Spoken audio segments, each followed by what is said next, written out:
Welcome aboard, it's Captain G. This is Conflict of Arms, Vietnam, 1965. It is Operation Rolling Thunder, and we are at the end of July 1969. It is the Viet Cong combat move, and they're just going to walk into here. And that's all they're doing. I ran the numbers, it didn't make sense to attack. So I'm going to take South Vietnam down one and make those adjustments. He's going to go down one, he's going to go up one, so very crowded on 11. That impacts the income that everyone was expecting. And we're going to move directly into end of turn rather than have you wait for a day. So let me come right back down here, get rid of this. So the non-combat movements, I went ahead and did those. The VC poured troops into their supply depot here in Cambodia, knowing that based on intel reports and the press and information they've received from Jane Fonda and others, the U.S. is likely to move into Cambodia soon, and they wanted to fortify. They moved this force out of Kep so they can go either way with the truck. And they used the supply trail to move another supply to Rat to help reinforce the North Vietnamese. For the U.S. had used most of their eligible forces over here. They landed their air. They intentionally landed 2 squadrons up here in Thailand. One of the Thunder Chief squadrons were replaced by the A-39 Dragonflies. They also started landing troops from the deployment zones to reinforce Saigon. They did move the forces in Saigon up to this fire base here that the South Vietnamese had established. And then they abandoned the border tile, reinforcing the South Vietnamese presence here and moving what they could up from Hue, landing more infantry and leaving an infantry there. So that is the U.S. North Vietnam moved forces down, continued to sweep and move their forces, including their armor, on the frontier to attack into Quang Tri. They moved more supplies into Laos and reinforced down here, being able to reinforce this tile and also move into the border. And then finally, South Vietnam moved their artillery up to the fire base. They dispersed the infantry buildup here into one to reinforce the U.S. and then reinforce here, wanting a large presence to be able to strike into Cambodia. And then I don't remember if this was in Hue at APC or if it was up there already, but they started moving their forces up. And that's it for non-combat. So let's go to place units. Start with the U.S. They have 7 supplies, 3 infantry, and an Anzac Marine. The Anzac Marine will go to their deployment zone. I'm going to put 2 supply, deployment zone 4, with 2 infantry across from Saigon, 1 infantry, and 1 supply in deployment zone 1 across from Hue, and then 3 supply in deployment zone 3. That can go to Saigon or Trang, Nha Trang, and 1 supply in deployment zone 2 across from Nha Trang. All right. So for the Thai forces, oh, that's right, we're not on the communist China anymore. Hold on. All right, that's better. Okay, so I'm going to put the SAM and the infantry in Volontaine with 1 supply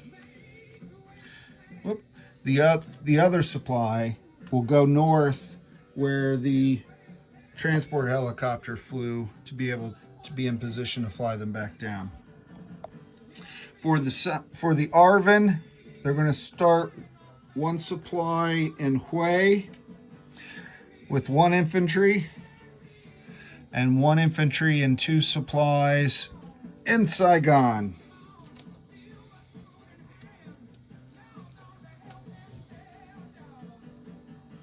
So that puts a total of 4 there in Saigon. Okay, now the communists. We'll roll for the communist recruitment at the end. But Charlie's got a SAM and an artillery that have to start in Kep.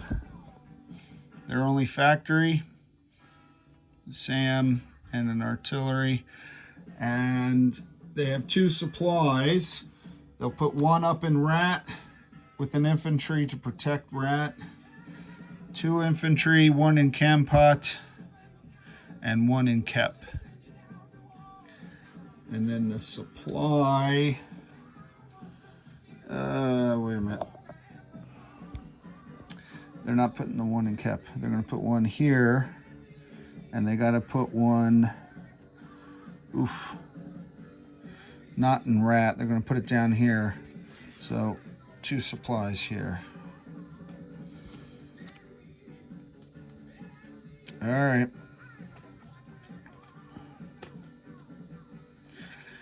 All right. We'll see how that works out for him. Yeah. All right. So I didn't buy enough infantry for the. So I put 1 guy here to protect the supplies that will go up for the northern campaign, and I wanted to put 1 infantry with each of these, so have some sort of combat force, because I expect these guys to come across the border. I haven't developed the plan of attack for either side. I try not to plan too far ahead because I have a tendency to plan against it. Still getting used to solo games as opposed to YouTube games or games with Eggman.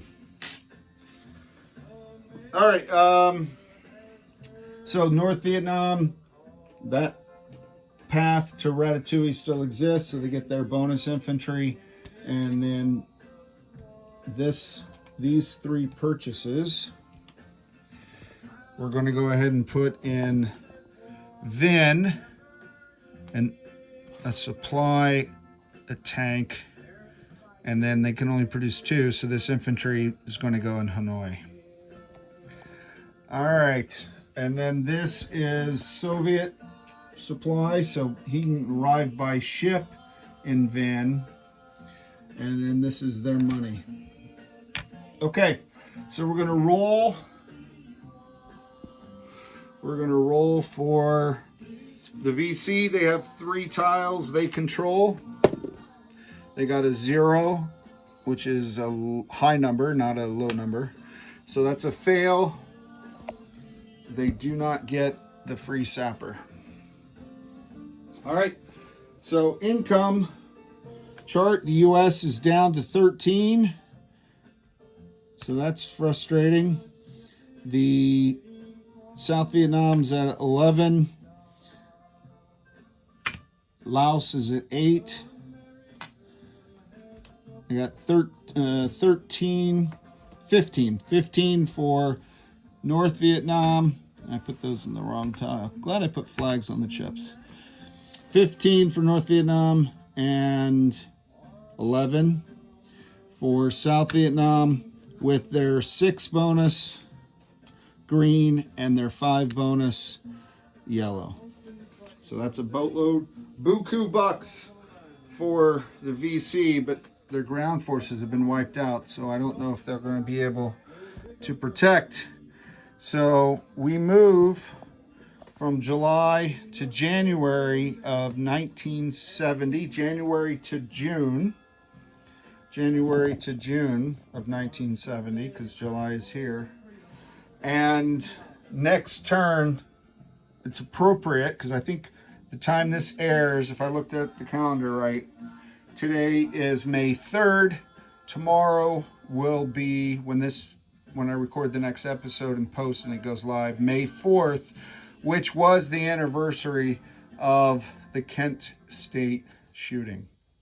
So it's appropriate that we're in January of 1970 and we read the events, which is the U.S. and South Vietnamese incursion into Cambodia, the protests, and the Kent State shooting on the anniversary. So not something I planned, but just a happenstance, and something worth noting. All right, so that will be next. January of 1970. This is Captain G, over and out.